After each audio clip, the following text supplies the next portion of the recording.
I've just been served, and it feels good. Mr. Keeper, there's a Miss Kitty Prescott here to see you. I didn't know anyone by that name, but my secretary never lets potential candidates skip the application stage before letting them talk to me about job openings. Let her in. She's tall, very pretty, and red. A girl with long red hair came into my office and smiled. She was dressed in a casual outfit that showed off her figure. Have a seat, I said. No thanks, I won't be here long. I just need to make sure I'm talking to the right person. Are you Jonathan Kuiper? Yes, and you're the boss. Yes, I was expecting you. I usually get a harsher reaction when people see me. I wasn't sure if today was the day, but I've been waiting a long time for a divorce notice. I assume you have an envelope for me. I'm sorry you took me out of the game. Jonathan Kuiper. You've been served, she laughed. I've never seen someone smile at me before when I served them. Bet you have all kinds of service stories. Well, I don't have any more people to serve today. Sure, I'm interested. I'm not in a hurry. Well, I'd love to chat. A little chat? Yes, please. I'll have a little chat. A mimosa would be lovely. There's that charming smile again. Sorry, just soft drinks, coffee and tea. Mountain Dew diet? Yes, please. There's that charming smile again. Miss Adcock, could you get Miss Prescott a Mountain Dew diet? I'd go myself, but I'm not comfortable. I'm glad you let me do at least one of my duties. You do so many things I have to do that I was worried you'd be fine without me. Miss Prescott could tell that this was normal, playful banter between my secretary and me. Miss Adcock, you know I can't do without you. She smiled. Would you like something while I get her a soda? Green tea would be nice. Hot, please. Teabag or Keurig? Miss Adcock has gone into the kitchen. So, Miss Prescott, what was I supposed to do when I found out about the impending divorce? I usually get one of three answers. The person is stunned and doesn't say anything. Sometimes it's denial, and more often it's anger, which is often directed at me with screams like, I'm going to kill that fool. Or I'm afraid that one day one of the angry ones will actually try to kill the messenger. Oh my God, that must be scary. Do you have any protection? I used to carry pepper spray, but now I have a stun gun. Then she got a mischievous twinkle in her eye, and of course I started using contraceptives just in case. I realized it was a bit of a joke, but it's practical. I'd like to ask how often you have to use them, but that would be a bit indelicate. I'm not very good at being delicate. Are you going to start your career with this job, or are you still in school? You're right about the career choice. I'm doing this job to support myself financially while I'm in law school. I don't mean that as an insult to your current profession. I get the impression that you aspire to something. I'd like to eventually become a lawyer. I have the grades to get into college anywhere, but my parents can't afford it. My dad won't let me take out a student loan. My older sister is still living at home because she can't pay back her student loan and rent a decent apartment. I was hoping to find a law firm that could help me get into college online and then send me to law school if I did a good job. I don't have a husband, boyfriend, or sugar daddy to support me. Belt accent. Why, John? Who do you think I am? He noticed the twinkle in her eyes again. I think you are a very beautiful and intriguing young lady. I hope my comment isn't offensive. I just thought someone as intelligent and beautiful as you might have had suggestions. Yes, as a matter of fact, you did. She leaned toward him, which further exposed her blouse and therefore her cleavage. I've had enough warning to protect a significant portion of my assets. I'll have the money, but I'm only offering a chance to get to know each other. I'll be busy for a couple of days dealing with your gift. How about you meet me at a restaurant of your choice on Saturday night? Aren't you going to pick me up? I want you to feel comfortable leaving if you don't like me. This is getting more and more interesting as time goes on. I've never been to G's Mum's Italian Garden. Is that normal? I've heard it's the best place in town. It is okay. 6 p.m. I'll be there. Great. Just leave your card with my secretary. Why don't I just give it to you so my wife will find out and get jealous? She's always getting gossip out of my secretary. You sneaky man. I like you more and more. Seriously, I hope you realize I don't usually act like this when I first meet an attractive man. I heard Miss Adcock come into my office. The girl who filed your divorce petition is here. Are you going to tell me what's going on between you and Jessie? Or are you going to leave me wondering what's going on with you and Jessie? Jessie's been in a bad mood for months. At first, I thought she was having an affair. Lately, I feel like she's looking for an excuse to end things. I'll be seen as the bad guy, and she'll be seen as the victim. The petition says I committed adultery. Well, what about you? Do you know Miss Adcock? How would I know? If I was having an affair, it would be with you. I grabbed her in my arms as if I were going to kiss her. Then I let her go and spent the whole day. With Miss Adcock laughing and sulking, I'd already planned which motel I'd stay at before I found an apartment. I took an extra set of toiletries and clothes with me to the motel, which I kept in my office. I figured I'd bring more clothes from home tomorrow when my wife was at work, unless she changed the locks. I was at my favorite bar. I was at a bar when my wife sent me the first text. "Where are you? You're late for dinner. We need to talk." I thought this was odd, given that the divorce papers had been filed earlier. It was too late to ask permission to talk to me. Of course, she assumed I was upset and didn't want to go home. I ignored her for an hour and then got another text. "Are you coming home? I have something important to discuss." I turned off my phone and got ready for bed. When I woke up in the morning, I deleted all my calls from her. They went from "Where are you?" to "What's going on?"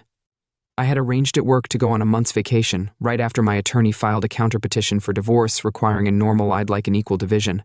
My assistant will be handling things in my absence. I used this time to get to know Kitty better. A couple of weeks later, the messages from Jessie changed. "John, I'm sorry, but M. Adcock told me you've been served with divorce papers. I called her after I received a counteroffer from you. You weren't supposed to be served yet. I was advised to. I thought I'd have them ready to send just in case. But for some reason they were sent early. I wanted to talk to you first, but it's probably for the best." The photo pretty much speaks for itself. Given your adultery, I'll get a better deal. I looked for the photo in the envelope, but there wasn't one. I didn't have to ponder this for long. It seems all of our friends and everyone else got the picture, except me. My sister Leona sent me the picture, which showed me kissing a woman. Leona and I laughed. This woman was very familiar to us. She was Mary Margaret, our mother's best friend, our godmother, and the woman who helped take care of our mother in her final days of battling cancer. She had kissed us both on the lips since we were children. We'd kissed lips since we were children. We never thought much of it. M&M, as we called her, was still a gorgeous woman, 19 years older than me. I like to imagine the embarrassment this would cause Jessie. Jessie's next message was, "I understand that the picture of you kissing that cheating girl has been circulated to all of our friends. I think I know who sent I'm going to have a word with him about it. It shouldn't have been done, but it's not a big deal. Don't tell me the picture is fake, because I had it checked by a forensic scientist. The picture was taken right after you and her left the hotel. I'll see you in court before the court hearing started." Jessie opened the door and saw the woman. From the photo, standing in the doorway, she was stunned. Mary Margaret asked to be let in. Jessie was too stunned to protest. Mary Margaret handed Jessie a notice of criminal complaint for defamation. She asked a computer expert to trace the source of the email on Jessie's laptop. She wanted to find out who had sent her and Jessie an email with a picture of them kissing. The caption read, "This is my supposedly faithful husband and his cheating girlfriend kissing after their afternoon of quick sex at the hotel. I never save it for the courtroom. Thank you for helping to lower my blood pressure, which was too low for a while. Now that I'm angry, it's back to normal. I'm a mama bear protecting her cub. I helped my best friend raise her 2 children, John and his sister. I've been kissing him on the lips since I changed his first nappy. Telling people that my godson and I were having an affair is pretty gross. We were seen leaving the hotel because he stopped by to take me to lunch. I was staying there while visiting since his mother. I haven't been back since. I don't care what it costs me, I'll go after you. You're worth a lot to me, even if you're not worth much as a person. If you've stooped so low as to, never mind." Mary Margaret left Jessie standing at her back. I received a message from Jessie shortly after. She told me about her visit to Jesse John. I think I made a mistake. I let someone else give me bad advice and make decisions that he thought were best for me. I refuse to divorce you and ask you to come home. We have a lot to talk about. I have to apologize. I know we can find a way to be happy together again. Please give me another chance. I decided to respond. Who told you he saw me and Mary Margaret leaving the hotel? Who took the picture? Who gave advice and made decisions for you? I bet it's Jessie didn't answer. I figured out who it was after she was too scared to answer.